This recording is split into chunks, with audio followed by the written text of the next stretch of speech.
नमस्कार मित्र आणि मैत्रिणींनो, आजपासून मी ही नवीन कथा चालू करत आहे. तर या कथेला पण तुम्ही चांगला प्रतिसाद द्याल अशी मी मनापासून विनंती करते. कथेचं नाव आहे नकोशी पत्नी. भाग 1. गैरसमजाचा खेळ आणि नियतीची चाल. सकाळी कोवळी किरणं जेव्हा रणदिवे पॅलेसच्या भव्य वस्तूवर पडली तेव्हा वातावरणात एक वेगळीच रॉयल वाईब होती. रणदिवे साम्राज्याचा वारस आदित्य रणदिवे याचा आज वाढदिवस. आदित्य याचे व्यक्तिमत्व एखाद्या सिंहासारखे रुबाबदार होते. जिममध्ये तासनतास वर्कआउट करून बाहेर पडलेला 6.6 फूट इंचीचा आदित्य, त्याचे ते वेल बिल्ट पिळदार शरीर, गोरापान रंग आणि नुकतीच केलेली क्लीन शेव त्याच्या सौंदर्यात भर टाकत होती. डोळ्यावर महागडा डिझायनर गॉगल लावून तो जेव्हा पायऱ्या उतरत होता तेव्हा त्याचा किंग साईज ऑरा पाहून तिथे उपस्थित असलेल्या प्रत्येकाची नजर त्याच्यावर खिळून राहत असे. घराबाहेर 10-12 ब्लॅक कमांडोज आणि लक्झरी कारचा ताफा त्याच्या एका इशाऱ्यावर सज्ज होता. त्याची आई अनुराधा आणि प्रेमळ आजी शकुंतला आरतीचे ताट घेऊन त्यांची वाट पाहत होत्या. आजीने प्रेमाने त्याच्या कपाळावर टिळा लावला आणि म्हणाल्या, "बाळा, आज वाढदिवस आहे. मंदिरात जाऊन अभिषेक करायचा आहे. लवकर आवर." आदित्यने नेहमीप्रमाणे शांतपणे मान डोलावली. त्याचा धाकटा भाऊ समीर, जो घराचा एंटरटेनमेंटचा डोस आहे, तो लांबूनच ओरडला, "भाई, हॅपी बर्थडे. आज तर तू चक्क हॉलिवूड हिरोसारखा डॅसिंग दिसतोयस." समीर आदित्यचा प्रचंड आदर करायचा. तर आदित्यची धाकटी बहीण ईशा, जिच्या वागण्यात श्रीमंतीचा थोडा ॲटिट्यूड होता, ती देखील भाईसमोर एकटाच एकदम शांत व्हायची. रणदिवे कुटुंब जेव्हा मंदिरात पोहोचले तेव्हा तिथे स्पिरिच्युअल वातावरण होते. आदित्यचा अभिषेक सुरू असतानाच गाभाऱ्यातून एक अतिशय गोड दैवी आवाज ऐकू आला. निळ्या रंगाच्या साध्या पण सुंदर अनारकली सूटमध्ये नंदिनी डोळे मिटून तल्लीन होऊन भजन गात होती. तिचे डोळे ओशान ब्लू रंगाचे होते आणि कोणत्याही मेकअपशिवाय ती एखाद्या नैसर्गिक अप्सरेसारखी भासत होती. तिथे उभे असलेले आदित्यचे वडील सुरेशजी तिला बघून मंत्रमुग्ध झाले. त्यांना ती मुलगी आपल्या घरासाठी परफेक्ट सून म्हणून पहिल्याच नजरेत आवडली.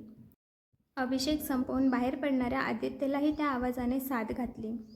त्याला तो आवाज इतका सोलफुल वाटला की तो आवाज कोणाचा आहे हे बघण्याची त्याला तीव्र ओढ लागली. तो गाभाऱ्याकडे वळला. पण त्या क्षणी नियतीने आपला खेळ मांडला. नंदिनीला गुरुजींच्या पाया पडायचे होते म्हणून तिने आपल्या हातातील पूजेचे ताट बाजूला उभ्या असलेल्या आपल्या सावत्र बहिणीकडे प्राचीकडे दिले. प्राची, जिने पिवळ्या रंगाचा ट्रेंडी ड्रेस घातला होता आणि नखशिखात मेकअप केला होता. आदित्य तिथे पोहोचला तेव्हा त्याला समोर हातात ताट घेऊन उभी असलेली प्राची दिसली. त्याला खात्री पटली की मगाशी जो गोड आवाज येत होता तो याच सुंदर मुलीचा आहे. तो त्या क्षणार्धात प्राचीच्या प्रेमात पडला. तर खरी भजन गाणारी नंदिनी गर्दीत कुठेतरी हरवून गेली. मंदिरातून बाहेर पडतानाही आदित्यच्या मनात फक्त प्राचीचा चेहरा येत होता आणि कानावर ते नंदिनीचे गोड स्वर गुंजत होते. दुसऱ्या दिवशी ऑफिसला जाण्यासाठी आदित्य जेव्हा निघाला तेव्हा त्याला रस्त्यात पांढऱ्या ड्रेसमध्ये घाईघाईने जाणारी प्राची दिसली. तिला पाहताच त्याने आपल्या ड्रायव्हरला गाडीत घेऊन ऑफिसला जायला सांगितले आणि तो स्वतः तिच्या मागे गेला. तिथेच एक गरीब बाई धडक लागून खाली पडलेली होती. आदित्यने धावत जाऊन तिला उठवले तेव्हा ती बाई रडत होती. आदित्य तिला काही पैसे देऊ लागला तेव्हा ती बाई कृतज्ञतेने म्हणाली, "नको साहेब, मगाशी त्या पांढऱ्या ड्रेसवाल्या मॅडमने मला वाचवले. मी गरिबीला कंटाळून सुसाईड करायला निघाले होते, पण त्यांनी मला समजावून सांगितले की आयुष्य किती अनमोल आहे. मी बोलली त्यांना की मला आणि माझ्या मुलाला खायला पैसे नाही आहेत आणि राहायला जागा पण नाही, म्हणून त्यांनी स्वतःचे सोन्याचे कानातले विकून त्यांनी मला पैसे दिले आणि जगण्याची उम्मीद दिली आणि एखादा छोटासा धंदा चालू करायला सांगितला." आदित्यला वाटले ती प्राचीनेच ही मदत केली आहे, कारण तिनेही पांढराच ड्रेस घातला होता. प्रत्यक्षात ती दयाळू मुलगी नंदिनी होती. तितक्यात प्राची एका रिक्षात बसली आणि आदित्य तिथे जाऊन तो पण रिक्षात बसला. प्राची संतापून म्हणाली, हॅलो मिस्टर, ही रिक्षा मी पिक केली आहे, तुम्ही खाली उतरा. आदित्य शांतपणे म्हणाला, मला ही घाई आहे, आपण ट्रॅव्हल करू शकतो. प्राचीला मॉडेलिंगच्या इंटरव्ह्यूसाठी उशीर होत होता, म्हणून तिने जास्त आर्ग्युमेंट न करता त्याला सोबत येऊ दिले. आदित्य तिला विचारतो, तुला कुठे जायचे आहे? प्राची त्याला ओळखत नव्हती, म्हणून ती गर्वाने सांगते, मी एअर ग्रुपमध्ये मॉडेलिंगच्या इंटरव्ह्यूला चालले. तुला माहिती आहे का ती किती मोठी कंपनी आहे? आदित्य मनातल्या मनात हसतो, कारण तोच त्या कंपनीचा मालक असतो. दोघेही एअर ग्रुपच्या गेटवर पोहोचते तेव्हा तिथल्या बॉडीगार्ड्सनी आदित्यला मोठ्या आदराने ग्रीट केले. प्राचीला धक्काच बसला. तिने विचारले, हे लोक तुला का मान देत आहेत? तू कोण आहेस? आदित्यने आपली खरी ओळख लपवत खोटे सांगितले की मी या कंपनीचा सीईओचा असिस्टंट आहे. ती बोलते, मग तुम्ही मला अगोदर का नाही सांगितलं? सॉरी, मी तुमच्यासोबत चुकीचा व्यवहार केला, पण मला वेळेवर इथे पोहोचायचे होते. आदित्य, इट्स ओके, काही प्रॉब्लेम नाही. त्याचवेळी आदित्यचा असिस्टंट कार्तिक तिथे आला. त्याने आदित्यला सर म्हणताच आदित्यने त्याला इन्स्टंट मेसेज केला, मला सर म्हणू नकोस आणि तू या कंपनीचा सीईओ आहे असे नाटक कर. बिचारा कार्तिकला काहीच कळेना, पण आदित्यच्या आदेशानुसार त्याने तसे वागायला सुरुवात केली. आदित्यने प्राचीला कार्तिकची ओळख सीईओ म्हणून करून दिली. प्राची इम्प्रेस झाली. तिला वाटले की आदित्यच्यामुळेच तिला इतक्या मोठ्या पर्सनॅलिटीची भेट झाली. आदित्यने कार्तिकला स्ट्रिक्ट इन्स्ट्रक्शन्स दिले की इतर सर्व मॉडेल्सना रिजेक्ट करून फक्त प्राचीला सिलेक्ट करायचे. प्राची सिलेक्ट झाली आणि तिने आनंदाने घरी फोन केला. तिची आई सुनैना ही नंदिनीचा तिरस्कार करायची. ती नंदिनीला टोमणे मारत म्हणाली, बघितले माझी प्राची किती हुशार आहे, तुझ्यासारखी युजलेस नाही ती. नंदिनीच्या डोळ्यात पाणी आले, पण ती गप्प राहिली. पुढील 1 महिना आदित्य आणि प्राची एका मोठ्या फॅशन प्रोजेक्टवर एकत्र काम करत होते. आदित्य हा फॅशन इंडस्ट्रीचा बिझनेस टायकून होता. ऑफिसमध्ये क्लायंटसोबत बोलताना त्याचा कॉन्फिडन्स आणि त्याचा ऑरा बघून प्राची थक्क व्हायची. तो आपल्या क्लायंट्सना सांगत होता, guys, this project is our priority. We need a combination of elegance and modernity. The presentation must be world class. मित्रांनो, हा प्रोजेक्ट आपल्यासाठी टॉप प्रायोरिटी आहे. यात रॉयल लुक आणि मॉडर्न स्टाईल दोन्ही दिसली पाहिजे. प्रेझेंटेशन असं करा की ते इंटरनॅशनल लेवलचं वाटलं पाहिजे. प्राचीला अजूनही वाटत होते की तो फक्त एक असिस्टंट आहे, पण ती कधी कधी विचार करायची, आदित्य इतका इंटेलिजंट कसा काय? तो तर फक्त एक असिस्टंट आहे. प्रोजेक्टचे काम यशस्वीरित्या पूर्ण झाल्यानंतर आदित्यने प्राचीला मुंबईतील सर्वात लक्झरियस आणि एक्सपेन्सिव्ह रेस्टॉरंटमध्ये नेले. तिथे त्याने संपूर्ण जागा कस्टमाइज फुलांनी सजवली होती. प्राची ते बघून खूप खुश झाली. प्राची, आदित्य, हा रेस्टॉरंट मुंबईमधील फेमस आहे ना? And it is more expensive too. Aditya बोलतो, यस, हे खूप एक्सपेन्सिव्ह आहे. नंतर आदित्यने गुडघ्यावर बसून एक हिऱ्याची अंगठी काढली आणि म्हणाला, Prachi, will you spend the rest of your life with me? Prachi, तू तुझं उरलेलं आयुष्य माझ्यासोबत घालवशील का? प्राची तिथला ग्रँड थाटमाट आणि आदित्यचा डॅशिंग लुक आणि त्याने दिलेले एवढं महागडं सरप्राईज बघून भारावून गेली आणि तिने लगेच होकार दिला.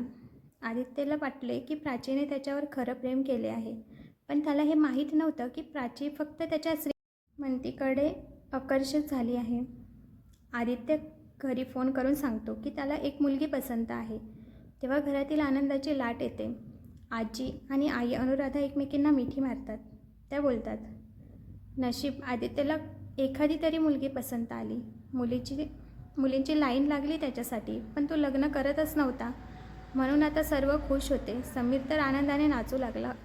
बरं झालं भाईंनी मुलगी पसंत केली, नाहीतर मला त्याच्यासोबत ब्रह्मचारी राहावं लागलं असतं. आई, आता माझ्यासाठी मुलगी शोधायला तयार राहा.